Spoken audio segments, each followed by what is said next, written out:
Vladimir Putin has been ruling Russia since 1999.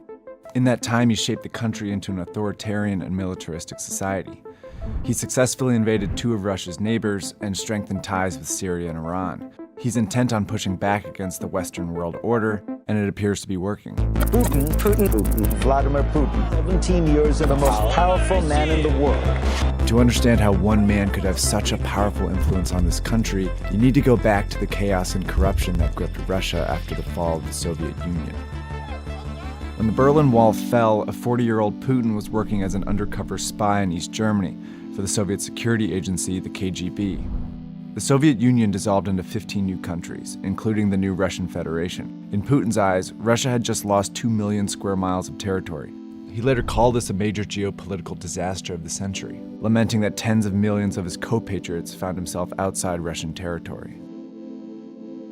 The new government had to sell off nearly 45,000 public businesses, like energy, mining, and communication companies that had been run by the communist regime, and it was chaos. The Russian economy was in a free fall, and all of these companies ended up in the hands of a few extremely wealthy men, known today as Russia's oligarchs. At the same time, the new Russian state was having a hard time establishing itself. Russia's first president, Boris Yeltsin, was wildly unpopular for cooperating with the West. And to make matters worse, he was an alcoholic, and many Russians thought he was an embarrassment. In order to stay in power, he leaned on the support of these oligarchs, surrendering an immense amount of political power to them. This graph shows how inequality actually worsened after the fall of the Soviet Union. This is where Vladimir Putin enters politics. He leaves the KGB in 1991 and becomes the deputy mayor of St. Petersburg. Putin uses his position to give special treatment to friends and allies in the private sector. He helps them structure monopolies and regulates their competitors, quickly becoming a favorite among the oligarchs. Before long, he's assembled a support network of oligarchs, crime bosses, and security officials, mostly fellow former KGB officers like he was.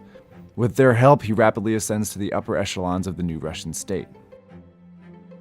In 1999, President Boris Yeltsin appoints Putin, still relatively unknown in national politics, to be the prime minister.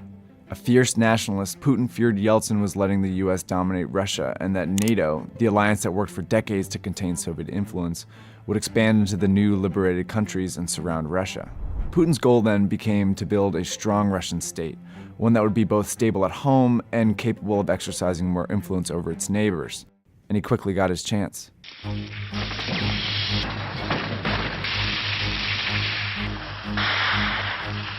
During the post-Soviet chaos, there was escalating violence in Chechnya, a region that had informally seceded from Russia in the mid-90s. Chechen warlords and terrorists were pushing into Russian territory and attacking the border. In August 1999, a series of deadly bombings killed more than 300 people in several Russian cities, including Moscow. Putin, the new prime minister, immediately blames Chechen separatists for the attacks. He regularly appears on Russian television, claiming he will avenge Russia. The population quickly rallies around him. Putin's approval ratings jump from 2% before the bombings to 45% after the bombings.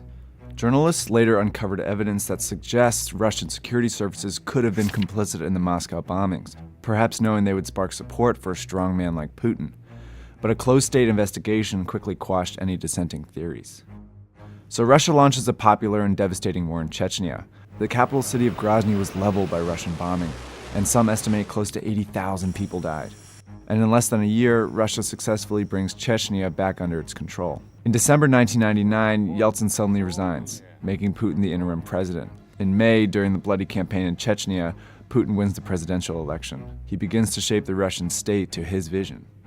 Patronage and corruption remain some of his key tools, but he quickly suppresses the oligarchs under his rule.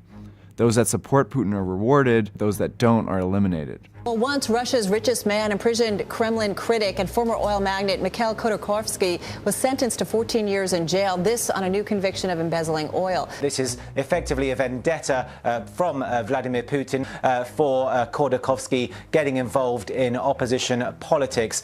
With the oligarchy tamed, Putin was now free to move his vision outside of Russia's borders. At the time, relations with the US were fairly good. Putin even vacationed at George W. Bush's summer home. I looked the man in the eye. I found it to be very straightforward and trustworthy. But things were about to change. In August 2008, Russia invades Georgia, a former Soviet republic. It's a display of aggression and strength on behalf of pro-Russian separatists there. Russia quickly annexes 2 small parts of Georgia, drawing condemnation from all over the world. Interestingly, though, Putin was not president during the invasion. See, the Russian constitution says a president can only serve 2 consecutive terms, but sets no limit on the total number of terms one can serve. So Putin took the prime minister role again, when his hand-picked successor Dmitry Medvedev served as president. When Obama is elected U.S. president in 2008, he attempts to reset relations with Russia, and they make some progress, most notably to limit both countries' nuclear arsenals. But Putin remains paranoid about U.S. intentions and remains opposed to these new relations. He's particularly bothered by U.S. interventions in the Middle East, especially in Libya in 2011. He publicly criticizes Medvedev for not vetoing the action in the UN Security Council. Putin announces his candidacy for president and wins the 2012 election by a preposterous margin. Injustice, says Dmitry. This outrage can't continue. I'm here to say no to Putin. Putin starts his 3rd term once again amid chaos. He doubles down on his authoritarian governance style at home and his militaristic strategy abroad. But in both cases, he showcases a mastery of information. Since he first took office in 2000, Putin has kept a tight leash on Russian television.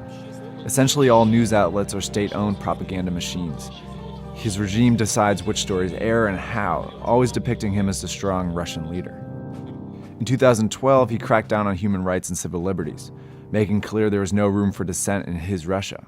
Using state television, for example, he administered a blistering campaign against a feminist and gay rights music group, Pussy Riot. The latest and the loudest such performance was the so-called punk prayer at the Christ the Savior Cathedral, where they were yelling things which were rather profane to be yelled in church. Of course, 3 members of punk group Pussy Riot were convicted and sentenced to 2 years in prison. Putin has also bolstered his aggressive foreign strategy. He's used traditional military methods, like sending weapons and fighter planes to help dictator Bashar al-Assad fight a bloody civil war in Syria. But Putin's regime has also developed and fostered the most effective cyber army in the world, and he's used it to wreak havoc in the West.